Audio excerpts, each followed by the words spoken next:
Les gens, ils n'ont pas l'impression que je travaille et je suis énormément sollicitée, j'ai beaucoup de gens qui viennent me parler et qui me racontent leur vie. Je suis à Rennes et je vais rencontrer Géraldine qui va me présenter son métier de visuel merchandiser. Je m'appelle Géraldine et je suis visuel merchandiser. C'est le nouveau nom de étalagiste. Je décore les vitrines avec du papier, avec différents matériaux. Et aussi mon petit plus, c'est de dessiner avec les Posca sur les vitrines directement. J'ai fait 5 ans aux Beaux-Arts de Rennes. Je me dirigeais plutôt vers une carrière de publicité, je voulais travailler dans le milieu de la pub.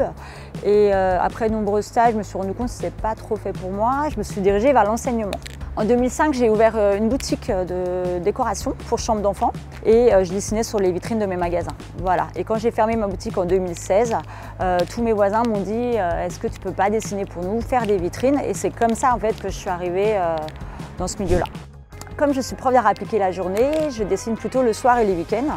Et j'ai la chance d'avoir des établissements qui suppriment mes cours pendant 1 mois pour que je puisse réaliser beaucoup plus de vitrines sur la période de Noël.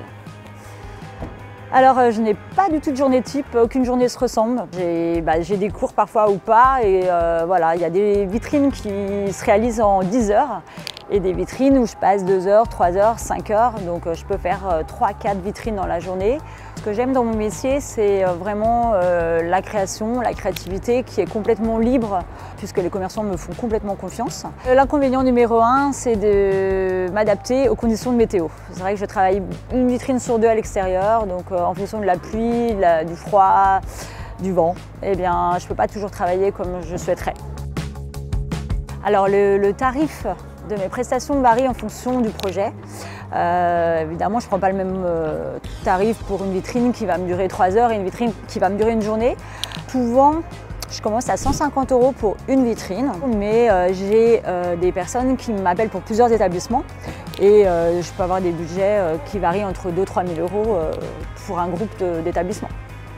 Les conseils que je pourrais donner, c'est vraiment de persévérer. Le réseau, il se fait vraiment d'année en année, ça ne vient pas tout de suite, il faut vraiment du bouche à oreille pour moi. Les réseaux sociaux aussi, ça fait partie un peu de l'évolution du métier pour se faire connaître. L'autre conseil que je pourrais donner, c'est vraiment de trouver son identité. Je trouve qu'en fait, il faut se démarquer. Il ne s'agit pas seulement de copier ce qui se fait déjà et essayer de trouver son réseau, sa clientèle avec tous ceux qui restent.